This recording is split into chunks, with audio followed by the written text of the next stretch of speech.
अस्सलाम वालेकुम स्टूडेंट्स। मेरा नाम डॉक्टर मोहम्मद इब्राहिम है। आज हम लोग लास्ट हार्मोन पढ़ेंगे। ठीक है, प्रोजेस्टेरॉन भी फीमेल सेक्स हार्मोन होता है। ठीक है, और इसका जो स्ट्रक्चर है ये भी स्टेरॉयड स्ट्रक्चर है, जैसे मैंने आपको बताया था। ठीक है, स्टेरॉयड स्ट्रक्चर से मुराद ये है कि लाइक इसके अंदर भी 4 रिंग्स होंगी हमारे पास। ठीक है, और इसको जो है वो हम लोग इस तरह से बनाएंगे। ये फोर्थ रिंग जो है, ठीक है, अब इसके अंदर क्या होगा। यहाँ पे एक डबल बॉन्ड है। ठीक है, यहाँ पे डबल बॉन्ड ऑक्सीजन है। ठीक है, उसके बाद यहाँ पे आएगा एक CH3 मिथाइल आएगा यहाँ पे। ठीक है, यहाँ पे एक हाइड्रोजन आएगा। ठीक है, और उसके बाद यहाँ पे एक हाइड्रोजन आएगा। ठीक है, और उसके बाद यहाँ पे एक मिथाइल आएगा, और यहाँ पे एक हाइड्रोजन आएगा। ठीक है, और उसके बाद यहाँ पे, ठीक है, एक C डबल बॉन्ड O। ठीक है, CH3। ठीक है, और यहाँ पे एक हाइड्रोजन आएगा। ठीक है, ये इसका स्ट्रक्चर है। आप लोगों ने इसका स्ट्रक्चर जो है वो करना है, इम्पॉर्टेंट है। ठीक है, और इसकी जो नेचर है वो स्टीरॉइड होती है। किस तरह की नेचर होती है इसकी? स्टीरॉइड होती है। ठीक है, अच्छा जी, एक्शंस ऑफ प्रोजेस्टेरॉन। ठीक है, प्रोजेस्टेरॉन के जो है वो एक्शंस क्या क्या हैं, हम लोग एक्शन पढ़ते हैं। सबसे पहले इफेक्ट्स ऑन द यूट्रस। ठीक है, यूट्रस के ऊपर इफेक्ट पढ़ते हैं हम लोग। प्रोजेस्टेरॉन बेसिकली जो हार्मोन है वो प्रेगनेंसी के लिए है। ठीक है, जो कि फीटस जो होता है, जो यहाँ जाइगोट जो होता है वो इम्प्लांट होता है। ठीक है, उसके लिए ये इम्पोर्टेंट होता है। ठीक है, अब प्रमोट सिक्रेटरी चेंजेस। ठीक है, सिक्रेशंस करता है या सिक्रेटरी चेंजेस होती हैं। ठीक है, इन द यूट्राइन एंडोमेट्रियम। ठीक है, एंडोमेट्रियम जो है वो यूट्रस की एक लेयर है। ठीक है, मैंने आपको पहले भी बताया था, एंडोमेट्रियम मायोमेट्रियम दरमियान वाली लेयर होती है, और पेरीमेट्रियम, ठीक है, एक्सटर्नल लेयर होती है। ठीक है, तो एंडोमेट्रियम से सिक्रेटरी चेंजेस होती हैं। ठीक है, ठीक है, ड्यूरिंग द सिक्रेटरी फेज। ठीक है, सिक्रेटरी फेज यानी कि लुटियल लुटियल फेज होता है। ठीक है, लुटियल फेज होता है। ठीक है, जिसके अंदर जो है वो एग जो है वो ओवरी से रिलीज होता है। ठीक है, और मतलब फर्टिलाइजेशन अगर हो जाती है तो दैट्स ओके। यानी कि यहाँ पे जो है FSH दो हार्मोन होते हैं, और LH। ठीक है, FSH और LH जो है वो इनहिबिट होते हैं इस फेज के अंदर। ठीक है, फॉलिकल स्टिमुलेटिंग हार्मोन और लुटिनाइजिंग हार्मोन जो है वो जो है, फॉलिकल स्टिमुलेटिंग से मुराद है कि नेक्स्ट फॉलिकल को रेडी करेगा, या नेक्स्ट एग को रेडी करेगा, और ये नेक्स्ट ओवुलेशन के लिए रेडी करेगा, या नेक्स्ट साइकिल के लिए रेडी करेगा। ठीक है, ये हार्मोन जो होते हैं इनहिबिट होते हैं। ठीक है, और जो है अगर लुटियल फेज को ही हम लोग जो है वो सिक्रेटरी फेज कहते हैं। ठीक है, और इसके अंदर सिक्रेशंस करवाई जाती हैं। बेसिकली इसके अंदर ये है। ठीक है, मेंस्ट्रुअल साइकिल का ये एक जो है वो फेज होता है जिसके अंदर सिक्रेशंस करवाई जाती हैं। ऐसी सिक्रेशंस करवाई जाती हैं जो कि नरिशमेंट प्रोवाइड करती हैं इन केस अगर फर्टिलाइजेशन हो जाती है, अगर स्पर्म और एग फ्यूज कर लेते हैं। ठीक है, तो वो जो है सिक्रेशन प्रोवाइड करते हैं। ठीक है, बीटा है, इट प्रिपेयर्स अ यूट्रस, ये यूट्रस को प्रिपेयर करता है implantation of the fertilization fertilized ovum.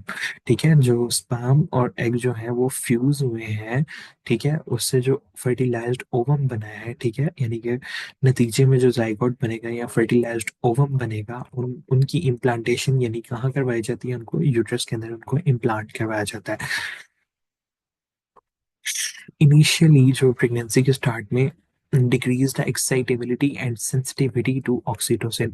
ठीक है, ऑक्सीटोसिन की जो है वो एक्साइटेबिलिटी, ऑक्सीटोसिन और सेंसिटिविटी को कम करता है। ठीक है, क्योंकि ऑक्सीटोसिन जो है वो यूट्राइन कॉन्ट्रैक्शंस करवाता है, यूट्रस की कॉन्ट्रैक्शन करवाता है। कॉन्ट्रैक्शन से ये होता है कि जो भी यूट्रस के अंदर उसे एक्सपेल आउट किया जाए या बाहर निकाला जाए। ठीक है, तो ये ऑक्सीटोसिन की जो है सेंसिटिविटी और एक्साइटेबिलिटी, यानी कि ऑक्सीटोसिन अगर आए भी तो उसकी सेंसिटिविटी बहुत कम हो। ठीक है, decrease the frequency of uterine contractions, uterine contractions को कम करवाता है। ठीक है, ताकि प्रेगनेंसी का जो पीरियड होता है वो जो है वो ज्यादा हो सके। Prevent the expulsion of implanted ovum, ये जो है इम्प्लांट हुआ हुआ है ओवम, लाइक जैसे कि मैं फॉर एग्जांपल इधर डायग्राम बना के दिखाता हूँ, ये अगर, ठीक है, ये इस तरह से है। ठीक है,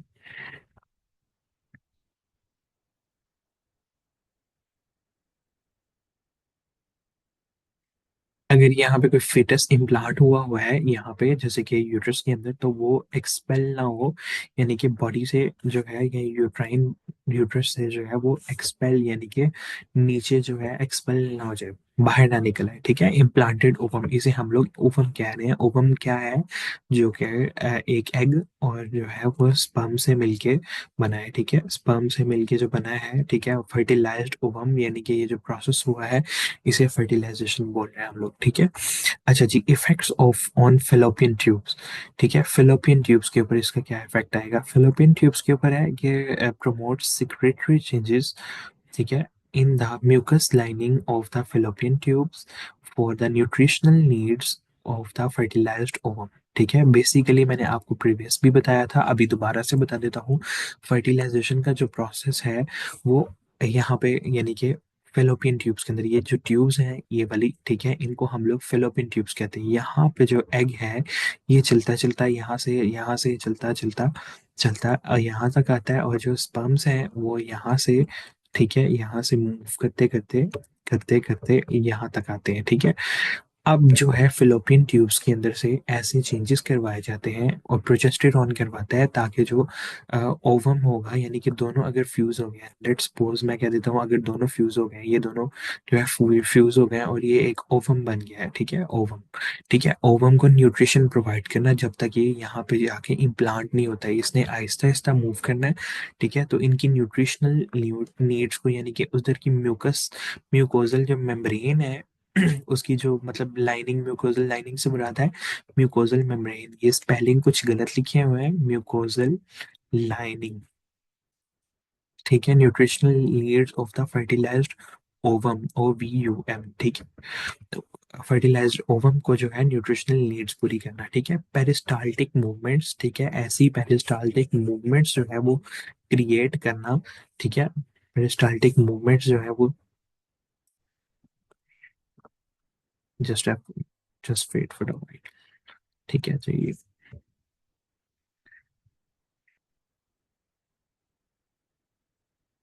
जी ओके। पेरिस्टाल्टिक मूवमेंट से मुराद है कि जो मैंने आपको पहले भी बताया था, यहाँ पे सीलिया होते हैं, ठीक है, कुछ, ठीक है, ये इस तरफ मूव करेंगे, यानी कि जैसे हवा जैसे चलती है इस तरफ मूव करेंगे, और ये अगर जो फर्टिलाइज्ड ओवम है उसको इस तरफ मूव करवाया जाएगा, ताकि उसको यूट्रस की तरफ लेके जाया जाए और उसको वहां पे इम्प्लांट करवाया जाए, ठीक है। Peristaltic movement from the ovary to the uterus, यानी कि एग सेल पहले यहाँ से रिलीज होता है, इधर से पेरिस्टाल्टिक मूवमेंट्स होती हैं, पेरिस्टाल्टिक मूवमेंट्स की वजह से वो यहाँ पे आता है, यहाँ पे उसकी फर्टिलाइजेशन होती है, और वो फर्टिलाइजेशन के बाद यहाँ पे आके इम्प्लांट होता है, ठीक है, एडिंग द फर्टिलाइजेशन, ठीक है, कॉजेज द रिलैक्सेशन। अच्छा जी, नेक्स्ट हम लोग पढ़ते हैं इफेक्ट सर्विक्स के ऊपर। सर्विक्स ये वाला पोर्शन होता है, सर्विक्स के ऊपर रिलैक्सेशन, और सर्विक्स सर्विक्स की रिलैक्सेशन करवाता है। रिलैक्सिन एक हार्मोन होता है जो ओवरी से प्रोड्यूस होता है। रिलैक्सिन में act only in the presence of progesterone. Relaxin जो है मसल्स को रिलैक्स करवाता है, इसको खुला करवाता है थोड़ा सा, ठीक है। तो वो किसकी प्रेजेंस में ही काम करता है? प्रोजेस्टेरॉन। और प्रोजेस्टेरॉन जो है वो प्रेगनेंसी के अंदर रिलीज होता है, और ये बहुत ज्यादा इंपॉर्टेंट होता है थ्रू आउट द पीरियड। अच्छा जी, नेक्स्ट इसका इफेक्ट आता है हमारे पास, effects on the vagina, vagina के ऊपर इफेक्ट, सेलुलर प्रोलिफरेशन के पाता है यहाँ पे, यानी कि सेलुलर प्रोलिफरेशन, मैंने आपको प्रोलिफरेशन का मतलब बताया था, फैलाव, ठीक है, फैलाव, सेलुलर फैलाव, ठीक है, यानी कि सेल जो है वो नंबर ऑफ सेल्स इंक्रीज होंगे, ठीक है।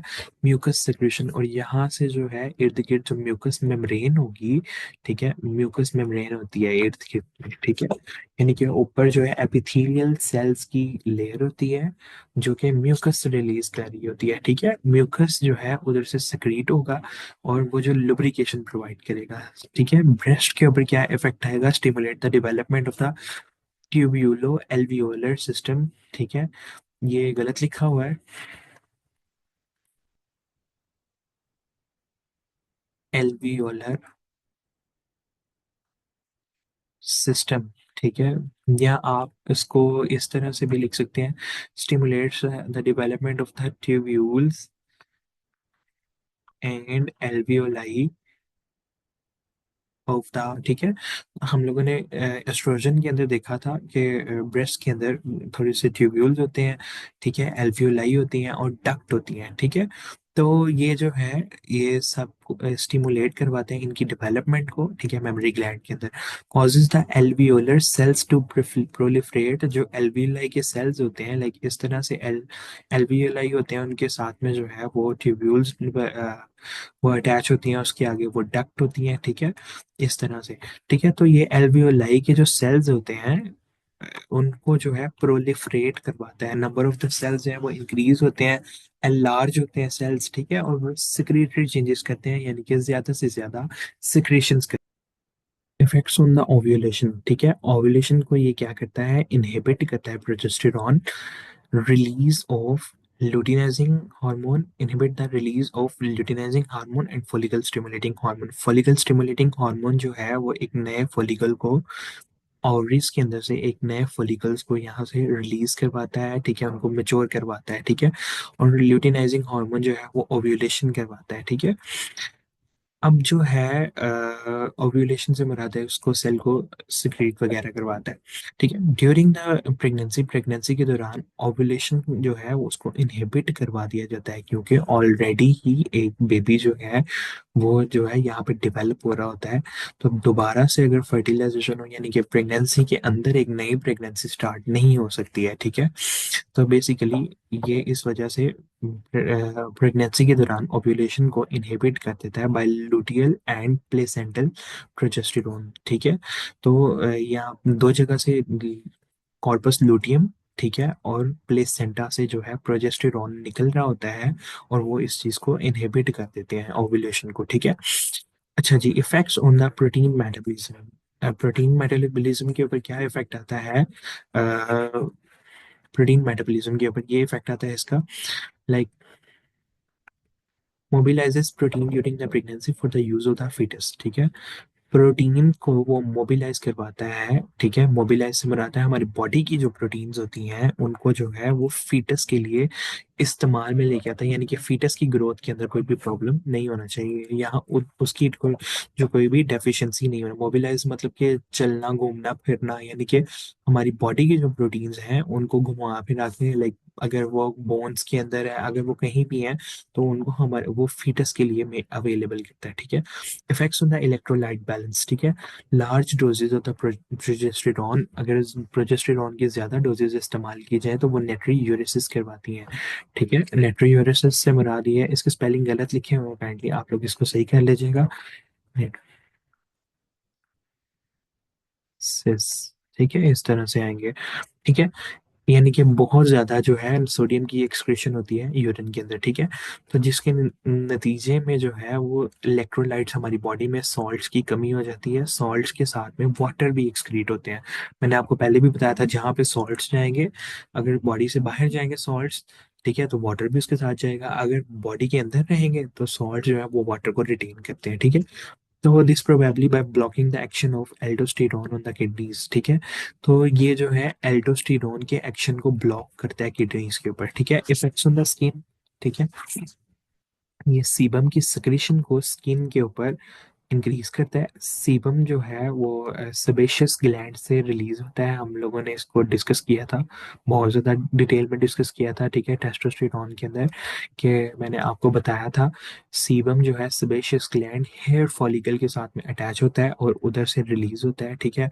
और हेयर को मॉइस्चराइज करता है, यानी कि स्कैल्प को जो है वो ऑयली बनाता है, ठीक है। तो इस नेक्स्ट है ये प्रीमेंस्ट्रुअल एक्नी, यानी कि मेंस्ट्रुअल साइकिल से पहले जो एक्नी होती है या हेयर चेंजेस आते हैं ड्यूरिंग प्रेगनेंसी, ये उसके लिए भी ये जो है रिस्पॉन्सिबल है, ठीक है। अब ये जो है बॉडी टेम्परेचर, नेक्स्ट लास्ट जो पॉइंट है वो है बॉडी टेम्परेचर, ठीक है। 24 आफ्टर द 24 और ओव्यूलेशन, ओव्यूलेशन के 24 घंटे बाद बॉडी टेम्परेचर जो होता है वो इंक्रीज हो जाता है, ठीक है, क्योंकि प्रोजेस्टेरॉन रिलीज होता है कॉर्पस लूटियम से, ठीक है। कॉर्पस लूटियम एक स्ट्रक्चर बनता है ड्यूरिंग द साइकिल, ठीक है। तो एक स्ट्रक्चर होता है कॉर्पस लूटियम जो कि प्रोजेस्टेरॉन से क्रिएट करता है, ठीक है।